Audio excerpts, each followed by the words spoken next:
안녕하십니까. 신의균의 국방TV 시큐리티 뉴스입니다. 제가 오늘 이런 소식을 전해드리면서 정말 착잡하고 그때를 다시 상기해 봅니다.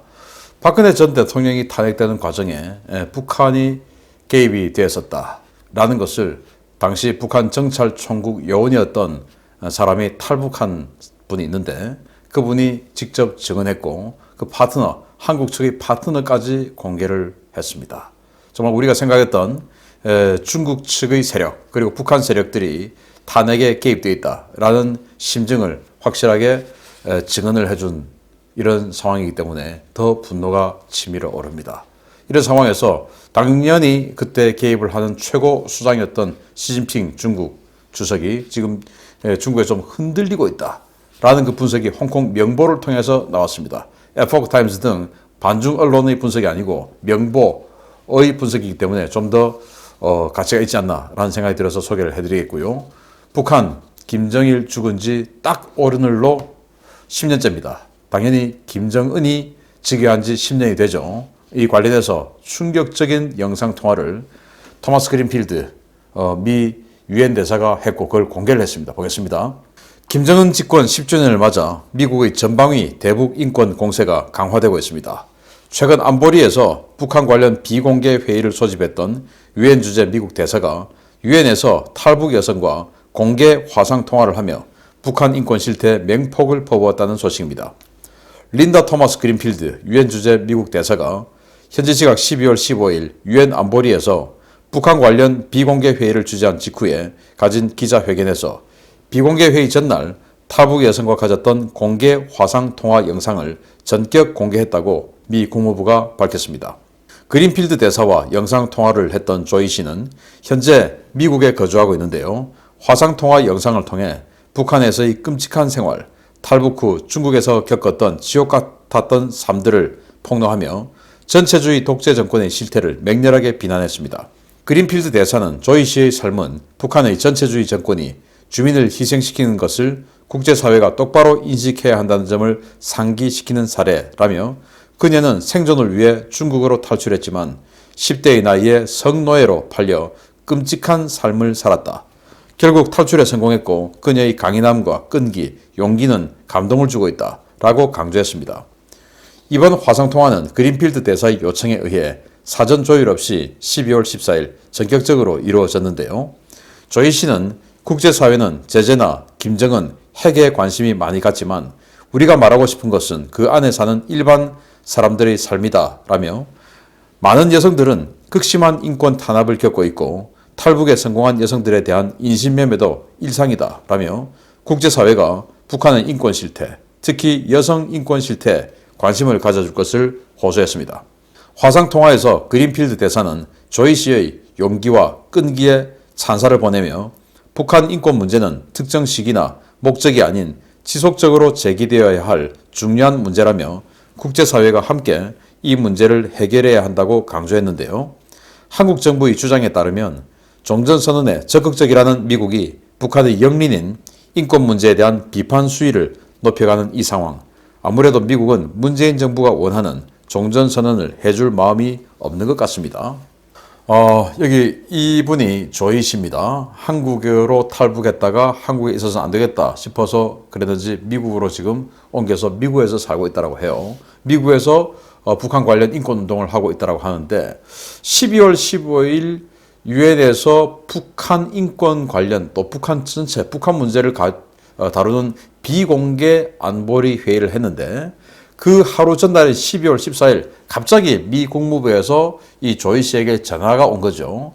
유엔 대사, 그린필드 대사가 통화를 나누고 싶다고 하는데 그 통화는 공개될 수도 있다. 통화를 해주겠느냐? 그것도 영상통화다. 여기에 이제 이 조이 씨가 그런 조건에도 응답을 오케이 했고 영상통화 당연히 녹음이 되었고 그것이 공개가 된 것이죠. 북한에서 지금 30살입니다. 북한에서 10대 때 탈북을 해서 중국으로 갔는데 중국에서 수차례 인신매매가 됐다고 합니다. 인신매매돼서 성노예로 팔려나갔고 그러다가 도망가고 또 잡혀서 또 인신매매되고 또 팔려 또 성노예하고 이런 식으로 수차례 하다가 결국은 중국을 탈출해서 한국으로 오는 데 성공했는데 한국에서는 안 되겠다 싶어서 미국으로 옮겼다라는 거예요. 자, 그래서 왜 이 그린필드 대사가 이 비공개 이 안보리 회의를 하기 하루 전날 이 조이 씨와 통화를 했냐? 중국이 또 러시아가 북한 관련한 제재 뭐 이런 것들에 대해서 당연히 반대할 것을 예상을 하죠. 그래서 이 조이 씨의 뭐 전적을 알고 있을 테니까 통화를 해서 야 중국 니들이 지금 오히려 북한보다 지금 더 나쁜 짓 했잖아. 그걸 니들이 방임한 거 아니야? 니들이 지금 어디 그렇게 해서 지금 북한 탈북자들 다시 구금했다가 북한으로 돌려보내고 이거 니들 지금 나쁜 놈 아니야? 그러니까 입 다물고 있어. 니들은 명분이 없어. 라는 그런 공세를 취하기 위한 사전 준비 작업이 아니었나라고 생각이 되고 김정은이 권력을 장악한 지 이제 10년이 되었습니다. 그래서 앞으로의 10년을 어떻게 북한을 다룰 것인가 하는 논의가 이제 국제적으로 굉장히 활발하게 이루어지고 있는 상황에서 이런 일들이 벌어지고 있기 때문에 핵이다, 뭐 대량 살상무기 확산이다 이걸 떠나서 성노예, 여성의 성노예화라든지 이런 부분은 감성을 상당히 자극하기 때문에 이런 부분을 이제 미국이 사이드로 터치를 하는 것이죠. 핵이다, 뭐 이거 좀 식상하니까. 그래서 아마 북한에 대한 새로운 어떤 조정 작업이 있지 않겠냐. 특히 이 조이 씨를 선택을 했다고 하는 것은 중국이 북한을 도와주기 위해서 이 국제사회 또 유엔의 결정을 반대하는 이 중국의 반대의 명분을 확 꺾어버리기 위해서 중국의 비도덕적 행태를 폭로하는 이런 아이템으로 선정을 한 것이기 때문에 중국도 이제는 앞으로 유엔에서 뭔가 벌어지는 일들에 대해서 반대를 세게 하지 못하는 그런 입장이 되게끔 만들어버렸다라는 차원에서 앞으로 굉장한 공세가 북한에게 이루어질 것이다. 이런 상황에서 무슨 종전선언입니까? 문재인 정부 거짓말 더 이상 하지 말기를 바랍니다. 자, 그런데 시진핑 보겠습니다. 기회의 창이 닫히고 있는 중국에서 시진핑의 입지도 흔들리고 있는 분위기가 감지됐습니다. 시진핑의 개인 선전물처럼 전락했던 중국 공산당 기관지 인민일보가 작심하고 시진핑을 패싱하는 기사를 게재해 온갖 해석이 쏟아지고 있습니다. 중국 공산당 기관지 인민일보가 중국의 절대적 권력 1인자 자리를 굳혀가고 있다는 평가를 받아온 시진핑을 뺀 장편의 기사를 발행해 논란이 일고 있다고 홍콩 일간지 명보가 12월 16일 보도했습니다. 인민일보는 지난 12월 9일 실린 개혁개방은 당의 한 차례 위대한 각성이라는 특집 기사를 내며 이 글에서 덩샤오핑과 장점인 후진타오를 언급했는데요. 이번 기사에서 새 지도자들에 대한 극찬, 특히 덩샤오핑에 대한 극찬이 9차례나 등장했지만 시진핑의 이름은 단 한 차례도 거론되지 않았습니다. 주목할 만한 것은 이 기사가 인민일보 편집부에서 작성한 것이 아닌 중국 공산당 제19기 중앙위원회 6차 전체회의 이른바 6중 전회 심화학습 릴레이 자료로서 중앙당 문헌연구원이 작성했다라는 것인데요. 중국 공산당 중앙당에서 이렇게 노골적으로 시진핑을 패싱한 글을 당 기관지에 실었다는 것은 권력 암투가 극심하게 일어나고 있는 반증이라고 명보는 전했습니다. 시진핑은 표면적으로는 거의 모든 정적들을 제압하며 절대 권력자로서의 위상을 확립했고 내년에 정식으로 3기 집권 시대를 공표하며 사실상 종신 독재자가 되는 것이 확실시되어 왔는데요. 이런 상황에서 중국 권력 서열 2위인 리커창이 시진핑의 정책에 수시로 반기를 들고 당 지도부 간부들이 시진핑과 다른 목소리를 내는 등 내부 권력 투쟁이 수시로 일어나고 있는 정황들이 속속 식별되어 왔습니다. 이를 보여주듯 최근 시진핑은 경제공작회의에서 그동안 절대 인정하지 않았던 중국 경제 비관론과 식량 위기론 등에 대한 전향적인 입장을 보이며 자신의 실책을 인정하는 발언을 했고 이것이 모든 관영 매체를 통해 대대적으로 보도되기도 했는데요. 과연 시진핑의 권력이 정말 공고한 것인지 계속 지켜볼 필요가 있어 보입니다. 제가 이 중국 관련한 기사를 내보낼 때 에포크 타임즈 가끔 인용을 하는데요. 이 에포크 타임즈는 반중 언론이죠. 그래서 어떤 사안을 볼 때 중국이 좀 잘 안 됐으면 좋겠다라는 그런 스탠스에서 바라보는 측면이 많기 때문에 중국 입장에서는 객관성이 결여됐다라고 반론을 펼 수도 있어요. 그러나 홍콩 명보는 그렇지 않죠. 그냥 일반적인 어쩌면 친정부적인 그런 성향의 언론일 수 있습니다. 왜냐? 즉 홍콩에서 워낙 언론 탄압을 심하게 하고 있기 때문에 그런 명보가 시진핑의 권력이 공고하지 않다. 권력투쟁이 심하다라는 반증이다. 이런 평가를 명보에서 했어요. 자, 그래서 지금 이 육중전의 심화학습 자료로서 선전선도부 문헌연구원에서 만든 자료가 바로 이거다. 그걸 이제 인민일보가 보도했다라는데 여기에 이 개혁개방, 이 경제성장 이것의 성과를 찬양을 해야 되는데 누구 덕분에 덩샤오핑이 9차례나 등장을 했고 그리고 지금 시진핑이 완전히 그냥 씨를 말려버리려고 노력하고 있는 장점인 게 그 장점인 게의 장점인 이름을 또 2번이나 언급하면서 칭송을 하고 그랬는데 시진핑 이름은 한 번도 언급을 안 했다라는 거예요. 시진핑 시대에 들어와서 중국이 그야말로 세계 2강에 들어왔다라는 것은 중국의 선전인데 시진핑 시대 후기에 들어와서 완전히 지금 내려꽂고 있죠. 그런데 시진핑 시대에 왜 중국이 세계 2강이 됐냐? 장점인 후진타오 이때 잘했기 때문에 그 어떤 그 관성이 여기까지 온 것이지 시진핑이 직접 통제하는 중국 경제에 들어와서는 내리막이 간 것이죠. 시진핑이 잘한 것은 뭘 잘했습니까? 통제를 잘한 겁니다. 독재를 잘한 것이죠. 시진핑 시대에 들어와서 국방 예산보다 공안 예산을 어마어마하게 더 올려서 국방 예산보다 공안 예산이 오히려 30% 이상 더 많은 국방 예산이 한 294조, 295조 이렇게 되는데 우리 돈으로 공안 예산이 344조. 아니 공안 예산을 그렇게 많이 사용한다? 15억 전체를 통제를 하다 보니까 완전히 이 잡듯이 통제를 하다 보니까 그렇게 된다는 것이죠. 그런 통제 사회를 만드는 데는 아주 잘했지만 외치 잘 못했죠. 1대1로 완전히 무너지고 있죠. 그래서 미국과의 관계가 완전히 대립적인 관계가 되면서 미국이 급기야는 칼을 빼들게 만들어버렸죠. 그렇게 해서 지금 전 세계에서 고립되고 있죠. 디커플링이라는 단어가 나와버렸죠. 중국과의 관계를 단절하라 라는 거 아니겠습니까? 그래서 시진핑은 잘한 거 없다 라는 걸 이제 중국 시민들이 알아갑니다. 그런데 놀랍게도 시진핑이 경제 분야에 있어서 또 식량 문제에 있어서 문제가 있다, 잘 못한 점이 있다 라는 것을 직접 시인했다 라는 것이 또 문제라는 것인데 왜냐? 북한을 봐도 북한이 2021년 초에 8차 전원회의에서 김정은이가 경제정책 실패했다라고 시인했죠. 그때부터 김정은이 완전 내려앉은 거 아니겠습니까? 그래서 시인하면은 내려앉는다 라는 차원에서 시진핑도 이거 내년에 3기 집권 들어가는 것이 순탄하지만은 않겠다 라는 그런 분석을 명보에서 한 겁니다. 아무튼 재미있는 상황으로 중국이 흘러가고 있습니다. 잘 안 되길 여러분 바라죠. 세 번째인데 정말 분노에 치가 떨리는 소식입니다. 중국과 북한의 정권 교체 위협이 있은 직후에 탄핵된 박근혜 전 대통령의 실각 과정에 북한이 개입했다는 충격적인 폭로가 나왔습니다. 다른 사람도 아닌 북한의 정찰총국 고위 간부를 지냈던 탈북 인사의 폭로입니다. 퍼즐이 하나씩 맞춰지는 것 같습니다.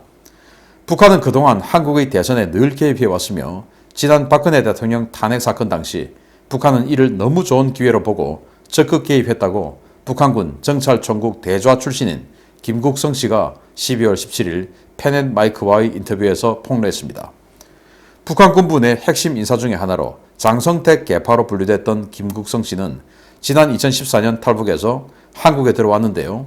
최근 영국 BBC와의 인터뷰에서 자신의 정찰총국 재직 시절인 1990년대 청와대에 북한의 간첩이 냉난방 기술자로 근무하다가 평양으로 복귀했다는 폭로를 내놓았던 바로 그 인물입니다. 김국성 씨는 정찰총국의 정보 분석 담당자로 근무하면서 2012년 문재인과 안철수, 박근혜 후보를 비교 분석한 뒤에 2012년 대선에서 박근혜 후보가 당선될 것이며 이에 따라 남북관계의 변화가 있을 것이라고 김정은에게 직접 대면 보고를 했다고 밝혔는데요. 해당 보고를 받은 김정은은 너 제일이다 라고 평가했다고 덧붙였습니다.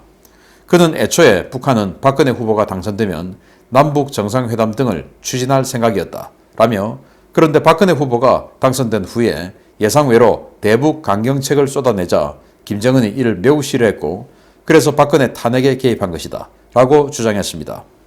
북한이 탄핵 정국에 개입한 방식은 국내 종북 세력을 이용한 여론 공작이었는데요. 그는 국내에서 활동하는 NL 운동권인 한총련 계열의 한국 대학생 진보연합이 개최한 모임 김정은 연구위원회를 지목하며 북한이 남한 내의 주사파 운동권 세력을 이용해 박 전 대통령 탄핵에 적극 개입했다고 밝혔습니다. 실제로 이들 단체들은 지난 탄핵 정국 당시 정치권 인사들과 연계되어 황당한 음모론과 괴담들을 쏟아내며 박 전 대통령을 음해하는 데 앞장섰던 자들인데요. 지난 2017년 5월 대선 직후에 자국 내 국정원 연계 공작원들에 대한 처결을 발표하며 박근혜 정부 정보당국 주요 인사들의 신병 인계를 요구했던 북한의 행적을 보면 김 전 대좌의 주장, 차후 정권 교체되면 수사가 꼭 필요할 것으로 보입니다. 이 사진 참 그렇네요. 북한에서 그리고 중국에서 박근혜 대통령 탄핵이라는 주장과 보도가 나온 지 석 달 만에 박근혜 대통령 탄핵이 됐죠. 그러면서 이제 뭐 최순실 태블릿 PC가 나오고 뭐 이렇게 됐는데 이런 것들이 중국 그리고 북한의 개입이 있었지 않겠느냐라는 주장들이 많았는데 그걸 지금 이제 확인해 준 겁니다. 물론 북한 정부가 공식 확인한 건 아니지만 그때 당시에 작전 개선에 있었던 사람이 한국으로 왔고 그 사람이 확인을 해준 겁니다. 이 김국성 씨는 장성택 계파의 정찰총국 대좌예요. 대좌는 우리로 치면 대령이죠. 꽤 높은 아주 높은 사람입니다. 그런 사람이 장성택이가 죽고 나니까 당시 뭐 북한에 있는 장성택 계열 한 3,000명 죽일 것이다. 이런 이야기 나왔지 않습니까? 그래서 아마 탈북을 한 것 같습니다. 생존을 위해서 도망을 나온 것이죠. 그렇게 해서 우리나라에 온 분인데 그가 폭로를 한 것이죠. 그래서 그가 이제 2012년 대선 직전에 이 문재인, 안철수, 박근혜 이 세 사람의 후보를 분석하면서 박근혜가 될 것 같다. 그런데 박근혜는 이명박 같은 초강경파는 아니기 때문에 박근혜하고는 남북 정상회담 뭐 할 수 있을 것 같고 그렇게 해서 빨대 꽂고 충분히 빨아먹을 수 있을 것 같다. 라고 정보 분석을 올렸다라는 거예요. 그래서 이제 김정은으로부터 칭찬까지 받았던 전력이 있는데 의외로 사실은 박근혜 정권이 이 뭔가 대북 유화 정책을 펼 수 있는 공간을 북한 스스로가 걷어차버린 것이죠.